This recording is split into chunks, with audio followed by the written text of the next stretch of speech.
Bonjour à tous et bienvenue dans les changements de la semaine.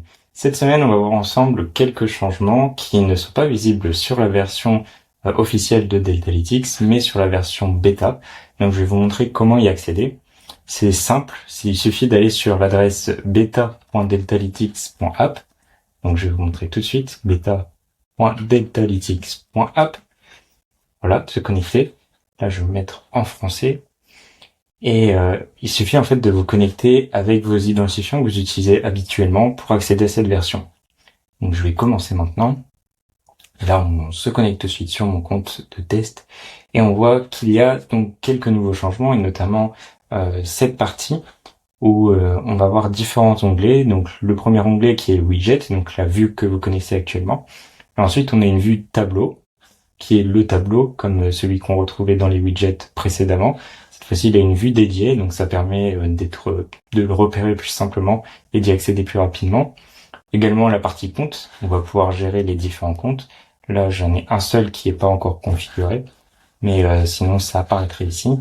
Et ensuite, un dernier onglet sur lequel je suis en train de travailler qui s'appelle Analyse. Et donc dans cet onglet, on va avoir des analyses qui sont faites par intelligence artificielle. Donc là, j'ai déjà généré quelques rapports.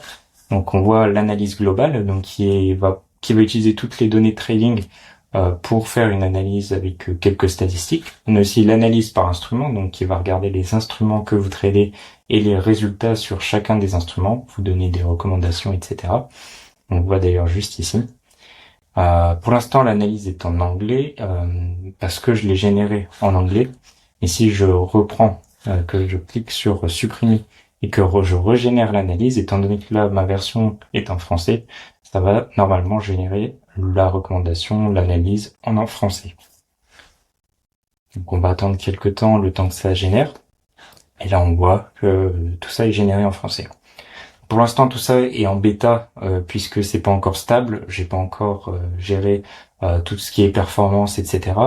Mais vous pouvez déjà y accéder et tester certaines choses et me faire des retours si ça vous intéresse de voir les dernières avancées. Il y a également l'analyse par heure et analyse par compte. Donc, je vais générer l'analyse pour vous montrer comment ça fonctionne. Donc, il faut faire pour l'instant l'analyse une par une. On peut pas générer toutes les analyses en même temps, mais ça viendra par la suite, bien sûr.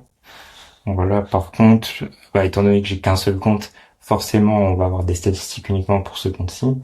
Et ici, par heure, on voit que donc l'heure à laquelle je trade, pour l'instant, du coup, il prend pas en compte la zone de localisation, puisque là, on est en zone UTC. Et donc, en France, on est en UTC plus 2.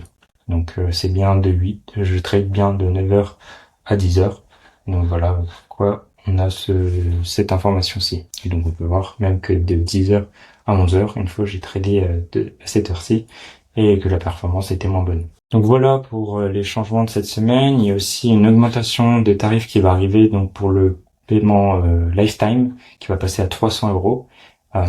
Et donc ça reflète le travail que je fournis sur Deltalytics et les nouvelles fonctionnalités.